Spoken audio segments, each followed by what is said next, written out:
Welcome back, sweat lords and sweat ladies. We have the new King of the Island festival going on right now as we speak, and I've brought you a deck profile that will make the insufferable Lurlusk that keeps showing up, the Benkei OTK, a little less oppressive. So let's get into the deck profile and you guys can see what we're working with. It's a lot of fun for this event. Even though Max C is at 3 and there's no Ash, it's honestly not a problem for this event, I don't feel. I feel like a lot of the time it's just kind of a neg because you're not popping off anyways. Most decks don't pop off and there's no threat of Nibiru. At best, you draw into impermanence. Or you just set up a board that will break them next turn. So there's really no value in the Max C. Not nearly as much value in the Max C as normal, like from ranked and stuff. But this is what we're working with. We are working with a Melffy Fabled engine. It has some tech choices in here that will help out, and I'll explain them in a second. So we start with one Cerbero, so Fabled Cerbero. That's so that we can get into our Unicorn. So you need a Fabled tuner. So we use one Fabled a bank for that as well, because we can revive it from the graveyard and then overlay it, and then we can revive it again if we can get the Cerbero back into the deck, which we can because we have hide and seek. But let's get into the actual numbers. So 3 Maxi as always. We've got 2 Kalantosa, Mystical Beast of the Forest. We have the 1 Valeri Fawn.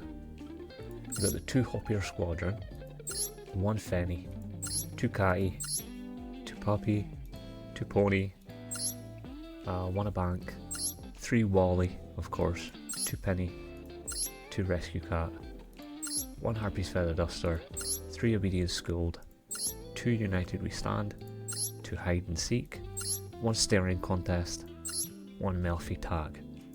We've got 2 Switcheroo, and I'll explain that in a second, 2 Infinite Impermanence, 1 Crackdown, and 1 Beast King Unleashed. For the extra deck we have Fabled Unicorn, the Fabled Kadabi, but you can get rid of this for something like old NAE Haster. So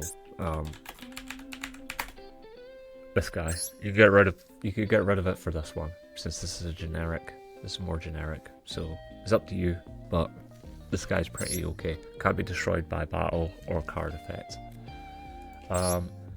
Naturia Beast 1, Thunder Unicorn. I'm just using one Thunder Unicorn because I want to flex. I've summoned this card. It's actually summonable in some cases, but I mean, I just use it for a flex. And it's pretty good considering the fact that you can make your opponent lose a lot of attack when it's a Melffy deck, because Melffys are known to swarm the field. So if you can ever get this guy out, he's pretty good. 1 Desert Locusts. This is just to synchro on your opponent's turn for Hopier Squadron or Penny. You can do either or. Ronin Raccoon. This will help you get over a Lurlusk that has a ton of attack. So yeah, do that. Melffy the Forest, of course. Melffy Mommy. 1 Joyce Melffys. 1 Ninja Shadow Mosquito. This guy's pretty okay. Pretty standard. Firefighting Darumadol, 1 Cross Sheep, 1 Donner Dagger the Far Higher, 1 Tri-Brigade Rugal, and 1 Shurig Tri-Brigade. So let's go over some of the tech choices. Obedience Schooled is a must.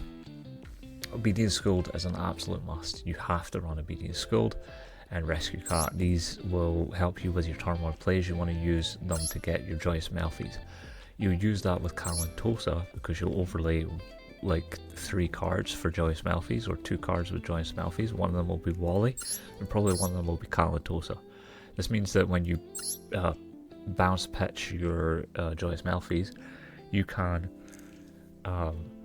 grab the Kalantosa back from the graveyard and the Wally back from the graveyard as soon as you summon with the Joyous Melffys. The Kalantosa, it gets the effect, and then it pops 1 card on the field. This will help against the Lurlusk combo, and it stops them from setting up. It really stops them from setting up a lot of the time. And then finally, you can get yourself the from this you can set up the Fabled Unicorn play. So if you can get any of the Fabled cards from your deck, this counts as a tuner, so you just normal summon a level 2, synchro away for Fabled Unicorn and Unicorn, and at the same time overlay into Joyous Melffys. And you could do that with Pony plus Melffy Wally, or you can just do that with a standard play. But either way, that's a really good turn 1 board, because Unicorn itself, with the manipulation of the Melffy cards coming back to the hand, it makes it so that you can actually negate your opponent's cards more often than not. Between the negation happens at resolution. So at resolution, if you have the same amount of cards in your hand as the opponent, Fabled Unicorn will enable Fabled Unicorn to negate the cards activated by your opponent. So if you have Melffy Wally on the field and 1 card in hand, and the opponent has 3, well, you just need to bounce 2.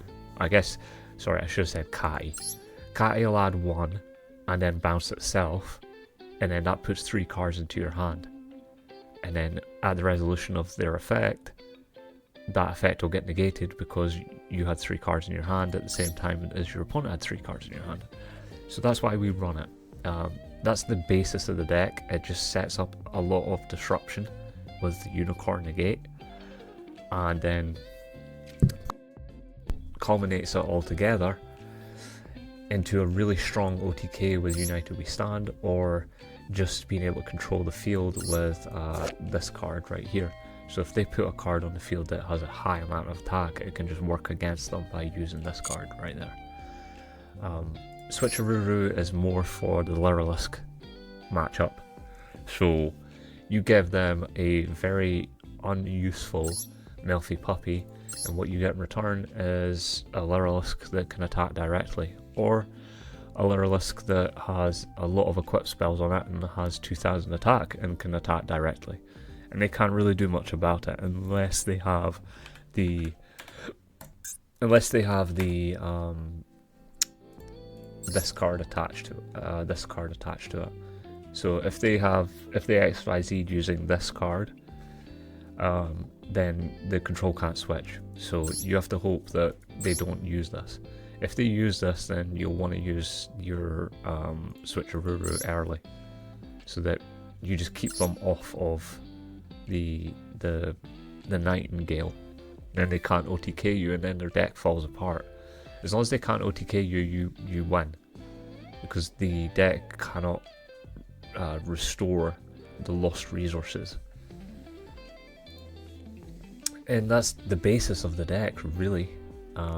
Nothing too crazy about it. Just make sure that you're using hide and seek properly. It stops your opponent from destroying cards by card effect once. So each beast can't be destroyed by card effect once. And staring contest is for keeping your monsters protected. So when you have Melffy of the Forest on the field, it's really hard to out a 2000 defense card when it's being protected by a card that lowers your opponent's attacks. There's not many attacks in this festival that can actually get above 2000. Maybe something like Danger. But you're not going to see Danger Bigfoot too often. Aside from that, guys, honestly, have fun with the festival. It's a really good festival. I think they balanced it really well. I don't think that New Senjos should have been hit nearly as much as they were, but at the same time they hit all of the problem cards at the same time, and I'm all for that. They just missed out on the opportunity to ban things like Goalkeeper, and they never touched Fire Fist at all, which, to be honest, isn't doing very well in this festival. I gotta admit it. So maybe this will show Konami that Fire Fist still need more support, and Boujins as well. I've tried a lot of different decks for this festival. This one is by far the best. Absolutely by far the best, and you'll have a lot of fun with it. So give it a go. Tell me what you guys think, and if you liked the video, please leave a like, If you haven't thought about it, then please drop a subscribe as well for more content, and I'll catch you guys soon.